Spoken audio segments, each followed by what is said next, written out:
As the war goes on, Iran, America, and Israel, it looks like Trump needs to learn some lessons from Benjamin Netanyahu on how to manage the war or on how to be a good wartime leader. Because he's talking too much and he's contradicting himself to a point that also he might confuse the military. American military is doing a brilliant job, but it looks like the commander in chief doesn't even know the direction which he is taking because he is forcing negotiations or talks with Iran. Yet the Iranians have said it clearly that they're not interested in talking to the Americans. Now, he gave them a 5 hour or a 48 hours, a 5 days or a 48 hours deadline to open the Strait of Hormuz previously. Then he himself, before even the Iranians asked for extension, he extended it to 10 days. That is a sign of weakness. Now, the Iranians have said that they are not in the mood to talk to the Americans because they feel like they are winning the war. And now, Mr. Trump has come up now with a short statement on his Truth social media. He said that remember when I gave Iran 10 days to make a deal or open up the Hormuz Strait. Time is running out. 48 hours before all hell will rain down on them. Glory be to God, President Donald J. Trump. But now, I'm trying to understand which time is he talking about because the Iranians have told them, no, we're not talking. There's no prospect of any deal between us and the United States and Israel. Now, this also is affecting the military planning of the campaign because they're not sure whether they're going to have a ceasefire or they're going to continue fighting.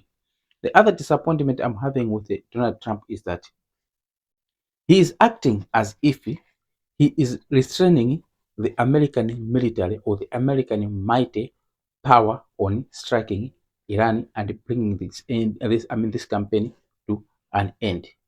If that is the case, then something might be wrong with him. Why don't they unleash the American military to finish the job if that is they have the capacity? But now, if he's just offering empty threats now, it's making him be like the Obamas or the Biden. Remember Biden's famous term, don't. You say to Putin, please don't. And Putin will do the very same thing, nothing happened. You will say to Hamas or Hezbollah, my word is don't. And they'll do exactly what he said, don't. He doesn't do anything, he walks back on his words. We had the Barack Obama and Assad situation, where Barack Obama drew a red line, said the use of chemical weapons is a red line. Assad used the chemical weapons. Mr. Obama didn't even do anything, and Putin had to come in and save his face. So we're seeing the same pattern again with American leadership, where they're talking tough, but they're not acting. Yes, he had the courage. I appreciate he had the courage to do what other presidents for the past 40 years could not have done. He has done it by going there to destroy the nuclear program and the ballistic missile. But I do believe it is time he keep quiet and let the military handle the situation. It is time he follow what his friend Benjamin Netanyahu is doing. If Trump think that somehow these people, the Ayatollahs, might come up with a favorable deal for him, then he's lying to himself. These are people that are willing to die to protect what they have. These are the people that have got nothing else outside the regime. They've got nothing else. They rather die within the regime than surrendering or negotiating with the Americans because they also don't trust the Americans.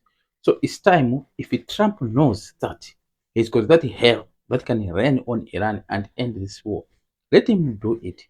He must stop playing games. He must stop holding the military's hands. Let them do what they have to do to end this war. That is if they have the capacity